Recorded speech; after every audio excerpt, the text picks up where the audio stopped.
नमस्कार, साहिब बंदगी सतनाम। तो आज जो वीडियो मैं बना रहा हूँ ये रामपाल जी के भक्तों के लिए और उन लोगों के लिए जो रामपाल जी का ज्ञान सुन के प्रभावित हो रहे हैं, उनके साथ जुड़ने का विचार बना रहे हैं। जरूर जुड़ो, अच्छी बात है। किसी ना किसी गुरु से जुड़ना चाहिए, हमें किसी से कोई वैर विरोध नहीं है। लेकिन मैं कभी नहीं चाहूंगा कि आप उस पंथ में जुड़ जाएं जिससे आपका जीवन बेकार हो जाए, आपका जीवन निरर्थक हो जाए। मैं कभी नहीं चाहूंगा, क्योंकि ये मनुष्य जीवन इतना अनमोल है कि आप सोच भी नहीं सकते कि कितना अनमोल हो सकता है। ये सारी दुनिया, सारा संसार अगर बेचकर भी अगर तुम्हें कोई कहे कि मनुष्य जन्म मिल जाएगा तो सस्ता है। सारा संसार बेचकर भी इतना धन नहीं आएगा कि मनुष्य जीवन को खरीद पाओ। ये परमात्मा की दया से मिलता है, नहीं तो काल भगवान 84 में ठोकता ले जाके। और वो अनमोल जीवन अगर आप ऐसे ज्ञान में बिता दो जिससे आपकी आत्मा का कल्याण ना हो, तो मुझे नहीं लगता कि इससे फूटे भाग किसी के होंगे, क्योंकि इंसान जन्म बहुत अनमोल है। फूक फूक के कदम रखना चाहिए, हर प्रकार के ज्ञान को सुन के समझ के तब निर्णय लेना चाहिए कि आगे क्या करना है। और ज्ञान को हमेशा पक्षपात रहित होकर सुनना चाहिए। कबीर साहब ने कभी ऐसा नहीं बोला कि आप उस गुरु से नाम लो जिसके द्वारा आपके पिताजी ने नाम लिया है, या आपके माताजी ने, या किसी खानदान में किसी रिश्तेदार ने नाम लिया है। बिल्कुल नहीं। ऐसे गुरु की शरण में भी नहीं जाना है जो वंशवाद चला रहा है। पिता का बेटा गुरु बन बैठा, फिर उसका बेटा गुरु बन बैठा, फिर उसका बेटा गुरु बन बैठा। कभी नहीं। गुरु कैसे धारण करना चाहिए? गुरु ज्ञान को परखने के बाद धारण करना चाहिए। सब काहू का लीजिए साचा शब्द निहार, और पक्षपात मत कीजिए कहें कबीर विचार। तो आज जो वीडियो आपके सामने आने वाली है, बिना पक्षपात के आपने इसको अच्छे से समझना है। 101% आपका कल्याण होगा। ऐसा हो नहीं सकता कि मालिक की दया आप पर ना हो। ऐसा हो नहीं सकता कि बंदी छोड़ की कृपा आप पर ना हो। बस आप पक्षपात रहित होकर इस ज्ञान को समझना, डेफिनेटली आपका कल्याण होगा, कोई रोक नहीं सकता। तो ये सत्संग बहुत जरूरी है सुनना। इसको हर उस जीव तक पहुंचा दो जो सत्य का खोजी है, जो सत्य को जानना चाहता है। ये वीडियो उस तक पहुंचा दो ताकि उसका कल्याण हो। साहिब बंदगी सतनाम। तो अब जानकारी जो मैं देने आया हूं, अब उसको शुरू करते हैं। तो सबसे पहले क्या बताना है, मैंने नंबर वाइज बताऊंगा, 1 2 3 4 5, क्योंकि ये एक तरह से सवाल होंगे जो आपने रामपाल जी के भक्तों से, उनके कोऑर्डिनेटर से, गुरु जी से, उनके भाइयों से, उनके खानदान वालों से आपने ये पूछने हैं सवाल उनसे। और जैसे ही आप ये सवाल पूछोगे, उनके पास कोई जवाब नहीं होगा, तो वो आपको क्या कहेंगे कि तुम काल के दूत हो, तुम नितिन दास के द्वारा भ्रमित हो चुके हो, तुम निगुरे हो, तुम ये हो, तुम वो हो। बकवासबाजी करेंगे। अगर पहले से कोई रामपाल जी का भगत होगा, सवाल पूछ लेगा, तो उसको पीले पर्चे का डर देंगे, डराएंगे उसको, तुम्हारे नाम का पीला पर्चा निकाल देंगे, गुरुद्रोही घोषित कर देंगे, लेकिन ये जवाब नहीं दे पाएंगे। और साहिब ने कहा, जिस गुरु से भरम ना मिटे, भ्रांति जीव की ना जाए, सो गुरु झूठा जान के त्याग देर ना लगाए। उसको त्यागते देर नहीं लगाना चाहिए जिसके पास आपके सवाल के जवाब ना हो। तो क्या है वो सवाल, आइए देखते हैं। साहिब बंदगी सतनाम। तो प्रश्नावली शुरू करने से पहले हम रामपाल जी का धन्यवाद करेंगे। क्यों? क्योंकि इन्होंने सोए हुए समाज को ये बताया कि कबीर कौन है। आखिर कबीर साहब हैं कौन? ये उन्होंने अच्छी तरह समझाया और बहुत ही बढ़िया तरीके से ग्रंथों में खोज खोज के बताया, उसका हम धन्यवाद भी करेंगे। लेकिन वो ये कभी नहीं बता पाए कि व्हाट इज कबीर, कबीर क्या है, कबीर कौन है तो बता दिया, लेकिन कबीर क्या है ये वो कभी नहीं बता पाए, क्योंकि ये वही बता सकता है जो तत्वदर्शी संत होगा।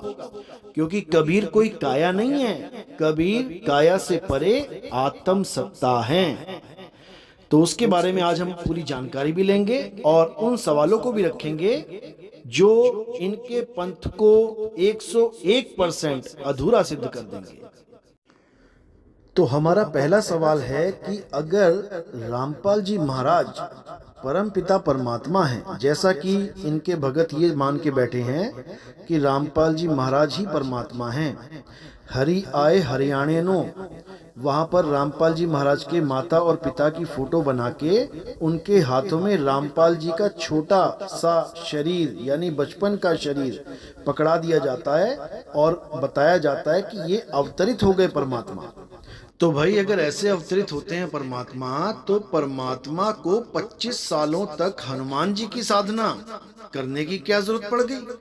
प्रतिदिन 7 बार हनुमान चालीसा का पाठ करने की क्या जरूरत पड़ गई?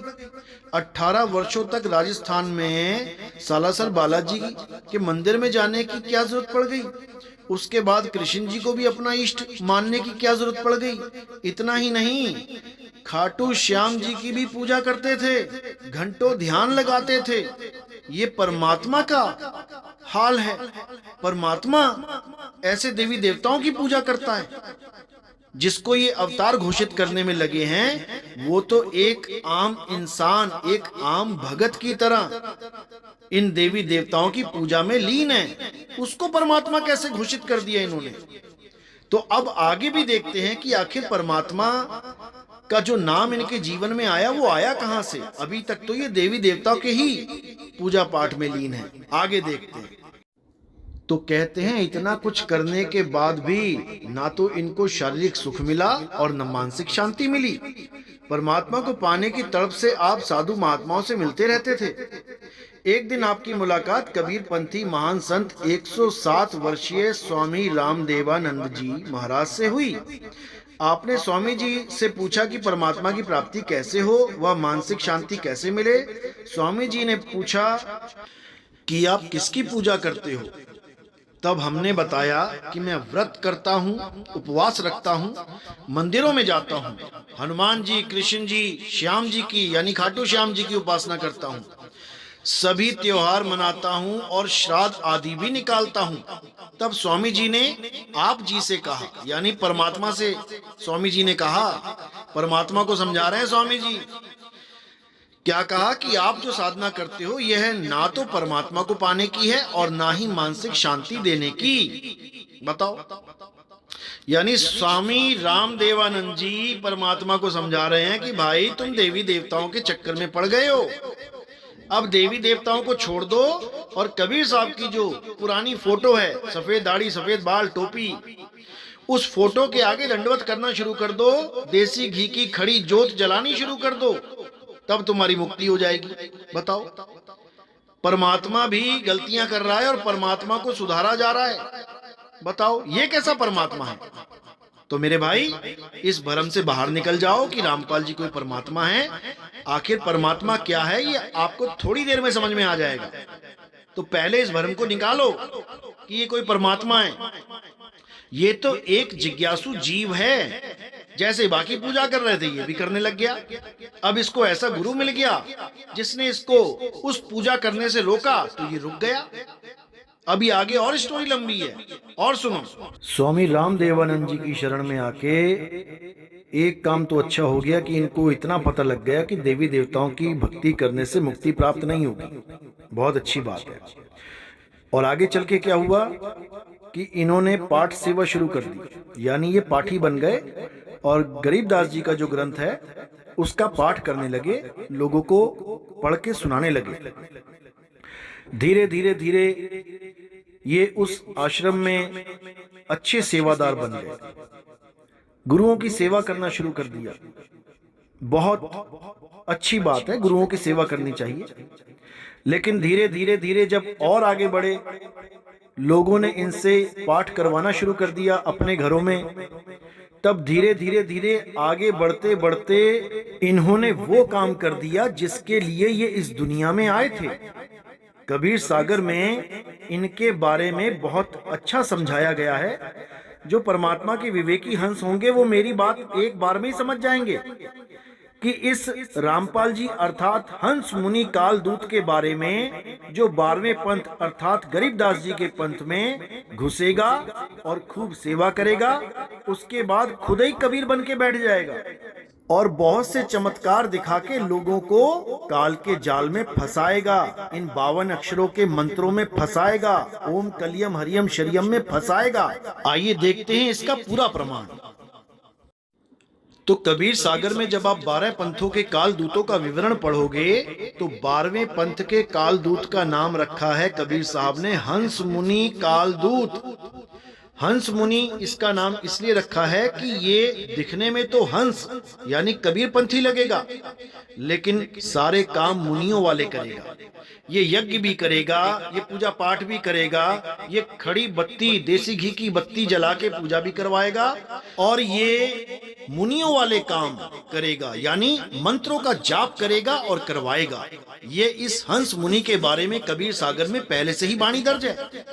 आगे देखो क्या कहते हैं कि अब कहूं द्वादश पंथ प्रकाशा, कि 12वें पंथ का हाल सुन लो जिसमें काल का दूत आएगा, क्योंकि 12वां पंथ जो है वो गरीबदास जी महाराज का है। गरीबदास जी महाराज तो काल के दूत हो नहीं सकते, तो काल का दूत कौन है ये इसी के बारे में बताया जा रहा है। ये हंस मुनि रामपाल ही काल का दूत है। तो बिल्कुल स्पष्ट बता दिया कि अब कहूं द्वादश पंथ प्रकाशा, दूत हंस मुनि करे तमाशा। ये हंस मुनि दूत 12वें पंथ में आके बहुत बड़ा तमाशा करेगा। वचन वंश घर सेवक होई, प्रथम करे सेवा बहुतोई, यानी पहले तो ये 12वें पंथ में सेवक बन के घुसेगा और उसके बाद खूब सेवा भी करेगा। पाछे अपनो मत प्रगटावे, बहुतक जीव फंद फंदावे, यानी पहले तो ये उसी मत में आएगा जो गुरुजी बोलेंगे। ओम सोहम का जाप दिया था रामपाल जी महाराज को इनके गुरु स्वामी रामदेवानंद जी ने। उसके बाद इसने अपना ही पंथ चला दिया, अपना ही मत बना दिया। क्या आडंबर फैला दिया, क्या झूठ बोला कि मुझे तो परमात्मा मिले और मुझे रामदेवानंद जी से भी आगे का ज्ञान यानी सार शब्द का ज्ञान दे दिया। रामदेवानंद जी तो केवल सतनाम देते थे, ओम और सोहंग। श्वास अंदर लिया सोहंग और बाहर छोड़ा ओम, उसी को सतनाम बता के रामदेवानंद जी के ज्ञान को सतनाम तक सीमित करके आगे का ज्ञान यानी आगे का मत अपना प्रकट कर दिया। कहते पाछे अपनो मत प्रगटावे, बहुतक जीव फंद फंदावे। फंदे में बहुत से जीवों को फंसा दिया इसने। अंश वंश का करे विरोधा, कुछ अमान कुछ मान प्रबोधा। यही विधि यम बाजी लावे, 12 पंथ निज अंश प्रगटावे। यानी उसके बाद ये अंश और वंश यानी कबीर पंथियों का सबका विरोध करने लग जाएगा और उसके बाद ये काल का दूत अपना काम करने में सफल हो जाएगा। आगे क्या लिखा है, फिर आवे फिर जाई, बार बार जग में प्रगटाई। ये बार बार जग में प्रकट होता है, ये कोई एक बार नहीं आया, ये बार बार आएगा। जहां जहां प्रगटे यमदूता, जीवन से कह ज्ञान बहुता। जहां जहां ये प्रकट होगा बहुत ज्ञान कथेगा, जीवों को इतना ज्ञान सुना देगा, इतना ज्ञान सुना देगा, सारे ग्रंथ रटवा देगा। मुंह जबानी ही सारे ग्रंथ रटे होंगे इसके चेलों के। गीता में ये अध्याय, कुरान में वो, बाइबल में वो, वेदों में वो, बस सारा ज्ञान ऐसा रटवा देगा जैसे तोते को रटवा दिया जाता है। लेकिन उससे होगा क्या, नाम कबीर धरावे आपा, कथित ज्ञान काया तह थापा। ये अपना नाम ही कबीर रख लेगा कि मैं ही कबीर हूं, हरि आए हरियाणे नो, मैं ही वो हरि हूं जो हरियाणे में आया, हरियाणे में पैदा हुआ। बताओ, नाम कबीर धरावे आपा, जैसे इनके भगत कहते हैं ना, बंदी छोड़ सतगुरु रामपाल जी की जय, यानी कि इन्होंने उसको परमात्मा ही घोषित कर दिया, क्योंकि बंदी छोड़ तो केवल कबीर हैं, कबीर साहब ही बंदी छोड़ हैं, और कोई बंदी छोड़ नहीं हो सकता। तो कहते हैं ये अपना नाम कबीर रखवा लेगा और क्या करेगा, कथित ज्ञान काया तह थापा, ये काया का ज्ञान पकड़ा देगा सबको कि परमात्मा क्या है, परमात्मा नर स्वरूप है, आदमी है परमात्मा, सतलोक में बैठा है आदमी के रूप में परमात्मा। ये जो ज्ञान काया तह थापा, ये काया का ही ज्ञान पकड़ा देगा। जबकि गरीबदास जी अपनी वाणी में कहते हैं कि मेरा परमात्मा ना नर है ना नारी। कबीर साहब कहते हैं हमारा परमात्मा नर और नारी नहीं है। ये मैं अभी प्रमाण दिखाऊंगा आपको, तब आप समझ पाएंगे कि कितना बड़ा शातिर काल का दूत है ये हंस मुनि। जब जब जन्म धरे संसारा, प्रगट होए के पंथ पसारा, करामात जीवन बतलावे, जीव भरमाए नरक महनावे। यानी जब जब ये संसार में आएगा तब तक ये पंथ चलाएगा, बार बार प्रकट होके पंथ चलाएगा, करामात दिखा दिखा के लोगों को इकट्ठा कर लेगा। आओ तुम्हारा कैंसर ठीक कर दूं, आओ तुम्हारी किडनी ठीक कर दूं, आओ तुम्हारे ऐसे रोग ठीक कर दूं जो डॉक्टर नहीं कर सकता, आओ तुम्हें सुख सुविधाएं दे दूं। करामात में ही जीवों को उलझा के नरक में डलवा देगा। इसलिए मेरे भाइयों, इसके जाल को समझो, पहचानो इस काल के दूत को। ये हंस मुनि बहुत शातिर है और इसने तो इतना बड़ा जाल बुन दिया है जीवों के लिए कि तुम सोच भी नहीं सकते। इसने गरीबदास जी की वाणी में इतनी मिलावट कर दी, इतनी मिलावट कर दी कि तुम समझ भी नहीं सकते इसकी चालाकी को। लेकिन नितिन दास आज इसके हर षड्यंत्र की जड़ उखाड़ देगा। ध्यान से देखो मेरे भाइयों, कैसे इसने गरीबदास जी के ग्रंथ में दिल खोल के मिलावट की है, अपनी आंखों से देखो। तो आपको जो स्क्रीन पे वाणी दिखाई दे रही है, ऊपर रामपाल जी महाराज का ग्रंथ भक्ति बोध और नीचे गरीबदास जी महाराज की ओरिजिनल वाणी है, असली वाणी है। जो रामपाल जी महाराज कहते थे कि कबीर साहब ने गरीबदास जी के अंदर वाणी फिट कर दी। कैसे फिट कर दी? जैसे एक ब्लूटूथ के द्वारा पूरा गाना, एक एक शब्द वैसा ही फीड हो जाता है, पूरी पिक्चर, एक एक सीन वैसा ही फीड हो जाता है, उसमें कोई बदलाव नहीं रहता। इसी प्रकार जो वाणी गरीबदास जी को दी गई वो ब्लूटूथ के द्वारा दी गई, तो उस ब्लूटूथ की वाणी में कोई फेरबदल करने का मतलब ही नहीं बनता। उस ट्रांसफर की गई वाणी में कोई अक्षर इधर से उधर होने का मतलब ही नहीं होता। लेकिन आप देखिए, रामपाल जी महाराज ने अपने ही ग्रंथ में गरीबदास जी की वाणी से छेड़खानी कर दी। गरीबदास जी की वाणी कह रही है, जहां पे लाल निशान लगाया आप देखिए, गरीब ऐसा सतगुरु हम मिलया, अलल पंख की जात, काया माया ना उहा, नहीं पिंड नहीं गात। अब इस रामपाल जी ने, इस हंस मुनि कालदूत ने कैसे वाणी में मिलावट करी?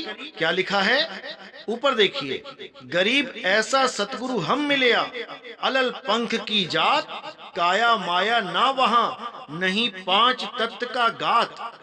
नीचे लिखा है नहीं पिंड नहीं गात, और ऊपर लिख दिया नहीं पांच तत्व का गात। अब ये वाणी कैसे बदल दी? कैसे गरीबदास जी की वाणी के साथ छेड़खानी की इन्होंने?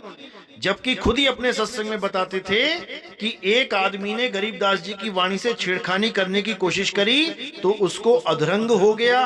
अधरंग यानी पैरालाइज हो गया वो। तो अगर वो पैरालाइज हो गया तो तुम्हें भी तो दोष मिलेगा। यही दोष है तुम्हारा जो आज तुम जेल में बैठे हो हंस मुनि, यही तुम्हारा दोष है। जीवों के साथ खिलवाड़ करना, संतों की वाणियों में मिलावट करना, यही तुम्हारा दोष है। इसी का फल भुगतान करने के लिए तुम 2014 से आज तक जेल में बैठे हो। अब आगे देखिए कि कैसे इसने मिलावट की है। क्या कहती है वाणी? निराकार निर्विषम काल जाल भय भंजनम। अब इसने निराकार की जगह क्या लिख दिया? अपनी आंखों से देखिए, इस हंस मुनि दूत ने निराकार को नराकार बना दिया। यानी नर के आकार का।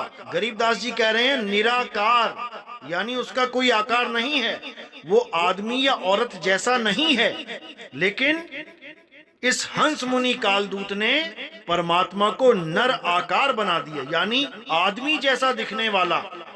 अब आप गरीबदास जी की एक और वाणी देखिए जिसमें उन्होंने नर और नारी यानी दोनों रूपों का खंडन कर दिया कि परमात्मा ना नर है और ना नारी है। अपनी आंखों से देखिए। तो परमात्मा की महिमा में गरीबदास जी क्या बता रहे हैं? वेद कतेब न जाकू पावे, 18 पुराण कथा नित गावे। यानी वेद कतेब उसको प्राप्त नहीं कर पा रहे हैं, 18 पुराण उसकी कथाओं में लगे हैं, लेकिन उसका ज्ञान नहीं समझ पा रहे हैं। नहीं वह पुरुष नहीं वह नारी, जाकू खोज रहे त्रिपुरारी। ना तो वो पुरुष है और ना ही वो नारी है, तो फिर वो क्या है उसका भेद भी बता रहे हैं। शब्द स्वरूपी सब घट बोले, प्रगट देख नहीं वह ओले। वो शब्द स्वरूपी है और घट घट में बोल रहा है, लेकिन इस शब्द का ज्ञान सबको नहीं हो पाता, इसलिए काया माया में ही उलझ के रह जाते हैं ये नकली गुरु। तो ये हंस मुनि ये नहीं समझ पाया कि परमात्मा शब्द स्वरूप है, परमात्मा देह स्वरूप नहीं है। एक वाणी में और बताया गया है, वो भी देख लीजिए। तो यहां पर भी गरीबदास जी ने परमात्मा की महिमा में क्या बताया? खाटा ना मीठा ना फीका ना खारी, हिंदू ना तुर्का ना पुरुषा ना नारी। यानी वो परम तत्व, वो परम पिता परमात्मा खाटा ना मीठा ना फीका ना खारी, उसका कोई स्वाद नहीं है। हिंदू ना तुर्का ना पुरुषा ना नारी, ना तो वो किसी जात पात में बंधा है और ना ही वो किसी नारी पुरुष के शरीर से बंधा है। वो आदमी और औरत नहीं है। खावे न पीवे न सोवे न जागे, निरंतर निराशा अचल तत्त रागे। यानी वो खाता पीता भी नहीं है, सोता जागता भी नहीं है। निरंतर निराशा यानी उसको किसी की आशा भी नहीं है। अचल तत्त रागे, वो अचल है, वो अडोल है। वो तत्त रागे, रागे यानी राग, वो एक आवाज है, वो दिव्य आवाज है। उस तत्व की पहचान, उस तत्व का स्वरूप आवाज है। कोई आदमी और औरत नहीं है वो, परमात्मा कोई काया नहीं है। लेकिन ये हंस मुनि कभी नहीं समझ सकता, क्योंकि इसको तत्व ज्ञान है ही नहीं। इसको केवल काया ज्ञान है और काया का ज्ञान ही अपने शिष्यों को थोप के चला गया। इसको केवल मंत्र ज्ञान है। ये मंत्रों को जपता हुआ और मंत्रों को ही जपाता हुआ इस संसार से चला जाएगा।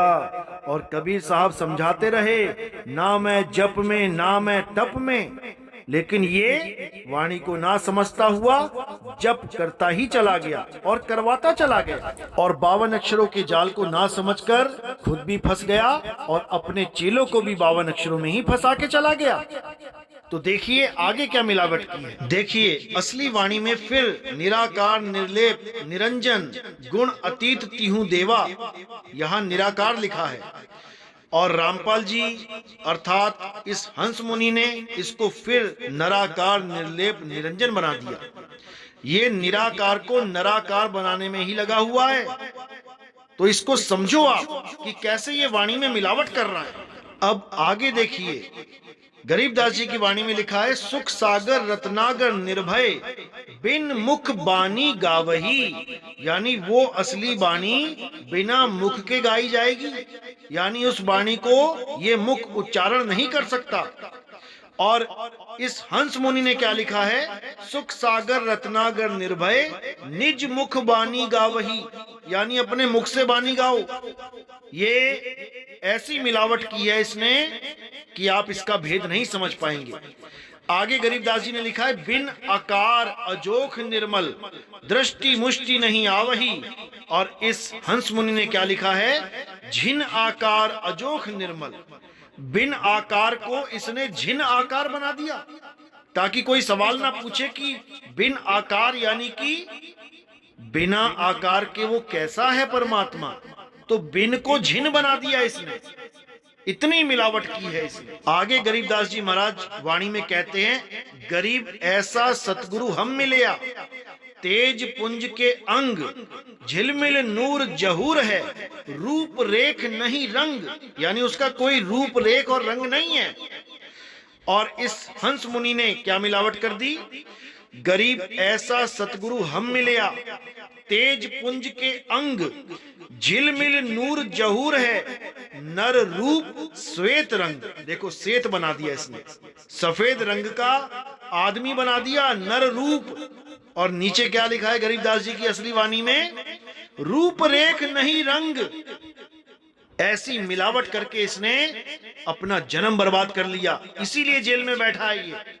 अगर ये वाणी के साथ मिलावट ना करता तो परमात्मा इस पर दया करते, ये बाहर रहता। लेकिन इसने परमात्मा की जीवों के साथ ऐसा धोखा किया कि परमात्मा ने फिर इसकी मदद नहीं करी, इसको जेल में ही रहने दिया।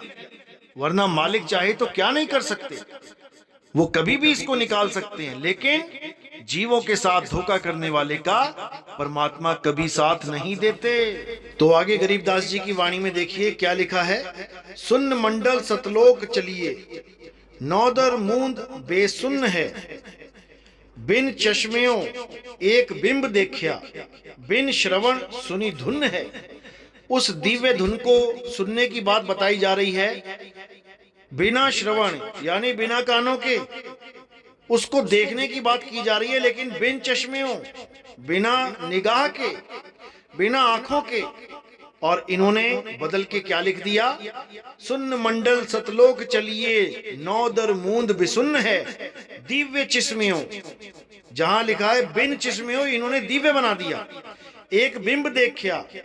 अब जहां लिखा है बिन श्रवण, वहां लिख दिया निज श्रवण सुनी धुन है, यानी अपने कानों से मैंने धुन सुनी है। नीचे लिखा है बिन कानों के वो धुन सुनी मैंने, और ऊपर निज कान बना दिया इन्होंने, क्योंकि इनको उस भेद का नहीं पता कि परमात्मा की धुन को कैसे सुना जाता है। जिसके लिए बाबा नानक कहते हैं, अखा आवाजो देखना बिन कन्नी सुनना, यानी उसको आंखों के बिना देखा जाएगा, बिना कानों के सुना जाएगा, बिना पैरों के चला जाएगा, बिना हाथों के करा जाएगा, बिना जीव के बोला जाएगा, जीवा आवाजों बोलना यू जीवित मरना, नानक हुक्म पछाण के तौ खस में मिलना। उस खसम के यानी उस सतगुरु के चरण कमल में हम रहेंगे जाके।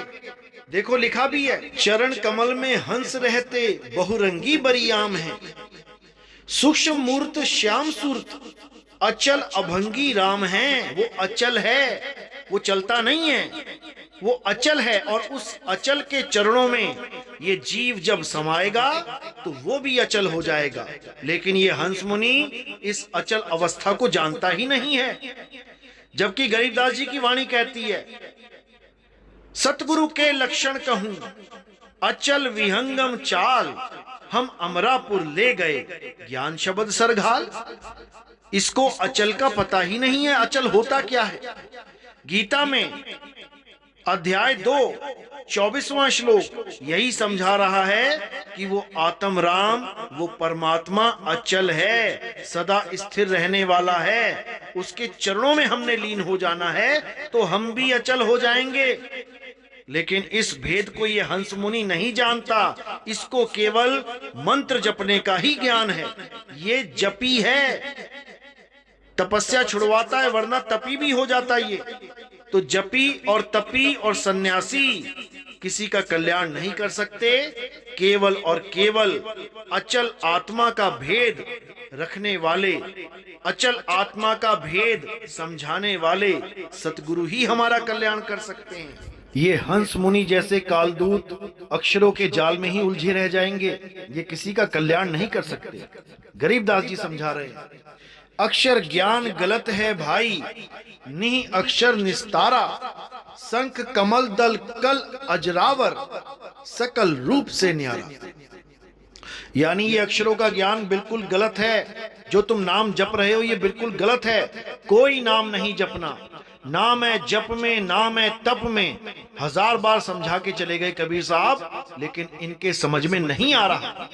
तो गरीबदास जी भी समझा रहे हैं, ये 52 अक्षरों के जाल को समझो और इन 52 अक्षरों के जाल को तोड़ दो। ये 52 अक्षर लेख में आते हैं, यानी लिखने में आते हैं। और जो लेख में आ जाए वो परमात्मा का नाम, परमात्मा का सच्चा नाम नहीं है, वो 52 अक्षर है। तो क्या समझा रहे हैं गरीबदास जी महाराज? 4 वेद पंडित पढ़या रंग होरी हो, 52 अक्षर लेख राम रंग होरी हो। यानी हे पंडित, तू 4 वेदों को पढ़ के ये 52 अक्षरों को रट के ज्ञानी बन बैठा। अरे ये 52 अक्षर लेख राम रंग होरी हो, ये 52 अक्षर तो लेख है और वो परमात्मा का नाम अलेख है। ये 52 अक्षर लेख पकड़ के तू पार नहीं हो सकता। इन 52 को छोड़ और उस अलेख को पकड़ जो लिखा नहीं जा सकता। ओ अक्षर या में नाही राम रंग होरी हो, यानी इन 52 अक्षरों में वो असली अक्षर नहीं आता, वो परमात्मा का असली नाम 52 अक्षरों में नहीं आता। उसको जान, रहे शेष का शीश राम रंग होरी हो। यानी अब 52 अक्षरों से परे उस नी अक्षर को जानेगा तभी कल्याण होगा, अन्यथा नहीं होगा। तो आगे कह रहे हैं कागज कलम कलेश राम रंग होरी हो। ये कागज कलम कलेश है, इसको छोड़ दे। कागज के ऊपर कलम से लिखने वाले जितने भी नाम हैं ये सब नकली नाम हैं, कृत्रिम नाम हैं। इसको त्याग और सतनाम को जान। तो कह रहे हैं कागज कलम कलेश है, रंग होरी हो, स्याही का नहीं काम राम रंग होरी हो। इस हंस मुनि ने लोगों को क्या भरमा दिया कि 52 अक्षर तो संस्कृत भाषा के अक्षर हैं, लेकिन असल में 52 अक्षर क्या हैं? जो स्याही के द्वारा लिखे जाएं वही 52 अक्षर कहलाते हैं। अरे स्याही का नहीं काम राम रंग होरी हो, देह माही विदेह है राम रंग होरी हो, बिन ही रसना नाम राम रंग होरी हो। यानी बिना रसना के वो नाम है, बिना जीव के वो नाम है, वो बोलने लिखने पढ़ने में नहीं आता। देही माही विदेह, वो असली राम, वो असली नाम विदेह है और इस देह में ही उसका दीदार होगा। लेकिन भेदी गुरु बताएगा वो तब समझ में आता है। तो ये कागज कलम कलेश के चक्कर में सारी दुनिया को बेवकूफ बना रहा है और सबका जन्म बर्बाद करके चला जाएगा। तो साहिब की दया से अब नितिन दास इसका सारा भेद खोल देगा। ये जितने भी 52 अक्षर के कृत्रिम यानी नकली नाम हैं इसको छुड़वा दिया जाएगा और परमात्मा का असली नाम जिसको सतनाम कहते हैं लखा दिया जाएगा। देखिए गुरु ग्रंथ साहब में वाणी क्या कहती है। सगल नाम निधान तिन पाया, अनहद शब्द मणि वाजंगा, कीर्तम नाम कथे तेरे जीबा, सत्य नाम तेरा परापुर बला। यानी सगल नाम निधान तिन पाया, यानी परमात्मा का असली नाम, सारे नामों से बड़ा वो सतनाम, वो अनहद शब्द मैंने पा लिया जिसकी कोई हद ही नहीं है। कीर्तम नाम कथे तेरे जीबा, इस मुख से बोले जाने वाले सारे तेरे नाम कीर्तम यानी नकली नाम है, आर्टिफिशियल नेम। सत्य नाम तेरा परापुरबला, हे परमात्मा तेरा सच्चा नाम सतनाम है, पुरबला है। लेकिन ये हंस मुनि इस सतनाम को परमात्मा का नाम बताता ही नहीं है। ये काल भगवान और अक्षर पुरुष का नाम यानी ओम सोहं को सतनाम बताता है, जबकि सतनाम किसका है? सतनाम तेरा परा पुरबला, परमात्मा का परा पुरबला नाम है। तो ये भेद इस हंस मुनि को नहीं पता है। आगे देखो वाणी क्या कहती है। गुरु ग्रंथ साहब में अंग नंबर 343 पे कबीर साहब की वाणी क्या कहती है। 52 अक्षर जोरे आन, सकिया ना अक्षर एक पहचान, सत का शब्द कबीरा कहे, पंडित होए सो अनभय रहे, पंडित लोग हो कहो व्यवहार, ज्ञानवंत को तत्व विचार, जाके जीव जैसी बुद्धि हुई, कहे कबीर जानेगा सोई। यानी ये हंस मुनि 52 अक्षरों को जोड़ तोड़ के तमाम नाम बना के दिखा देगा। ये किताबों में लिखे हुए नाम जोड़ तोड़ के बनाए जाने वाले नाम, ये स्वर और व्यंजन के द्वारा जोड़ तोड़ के बनाए जाने वाले नाम दिखा के सब जीवों को वही नाम रटवा देगा। ओम कलियम हरियम शरियम सोहंग सत्यम रटवा देगा, ये ओम सोहंग रटवा देगा, ये ओम सोहंग सत्य कबीर रटवा देगा, ये ओम सोहंग सत्य कबीरा भी रटवा देगा। ये यही 52 अक्षरों में उलझा के इस जीव की दुर्गति कर देगा। लेकिन कबीर साहब समझा रहे हैं कि पंडित लोग को व्यवहार, ज्ञानवंत को तत्व विचार। ये मंत्र जाप, ये पूजा पाठ, ये पंडित लोगों का विचार है, ये उनका व्यवहार है। लेकिन ज्ञानवंत को तत्व विचार, ज्ञानवंत केवल तत्व ज्ञान लेता है। ज्ञानवंत को मंत्रों से तंत्रों से कोई मतलब ही नहीं होता है, वो केवल और केवल तत्व ज्ञान प्राप्त करता है। तो गुरु ग्रंथ साहब में अंग नंबर 340 पे फिर समझा रहे हैं, 52 अक्षर लोक त्रय सब कुछ इन्हीं माही, ए अक्षर खिर जाएंगे ओ अक्षर इनमें नाही। यानी ये 52 अक्षरों के द्वारा बनाए हुए मंत्र खिर जाएंगे, नष्ट हो जाएंगे, इनसे होने वाली कमाई भी नष्ट हो जाएगी, मुक्ति नहीं मिल पाएगी।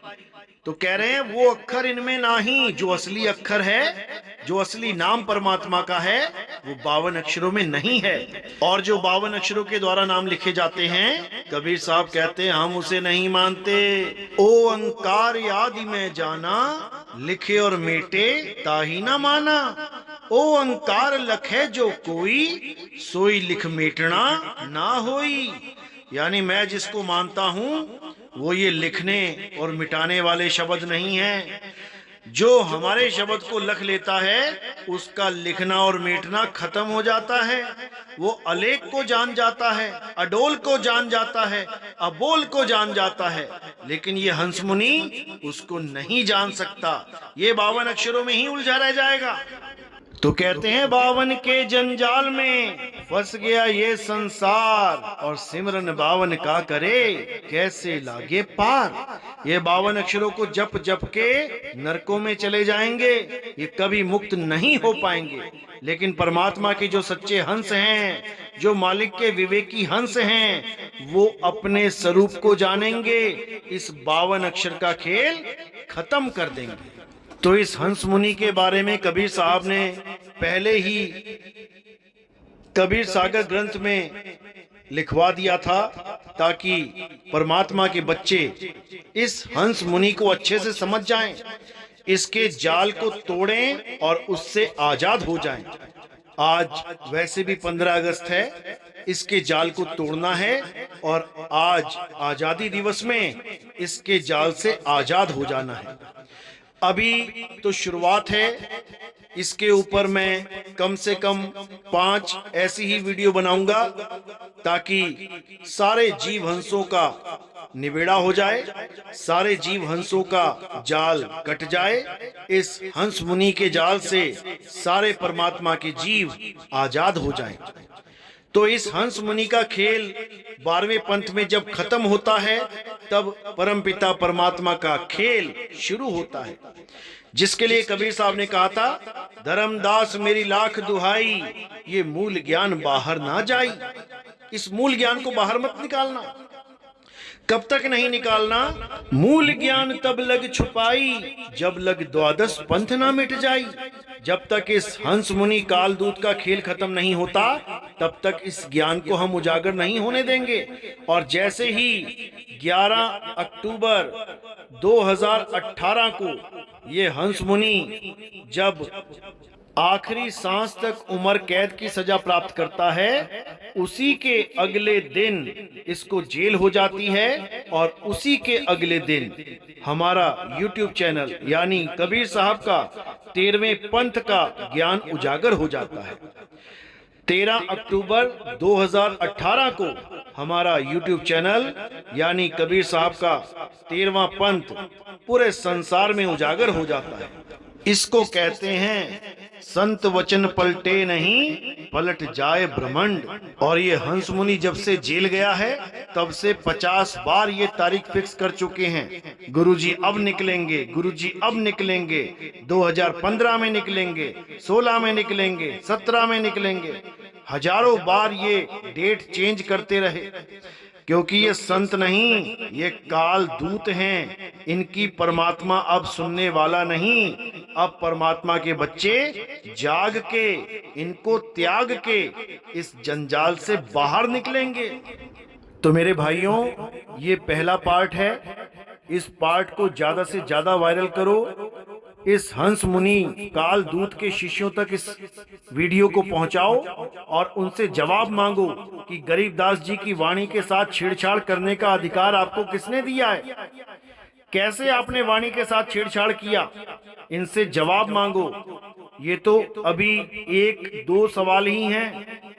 अभी ऐसे ऐसे वीडियो आएंगे कि इस हंस मुनि की जड़ें उखाड़ दी जाएंगी। अभी तो शुरुआत है, अब इसका अंत करके ही दम लेंगे। साहिब बंदगी सतनाम। जय बंदी छोड़, जय सतनाम।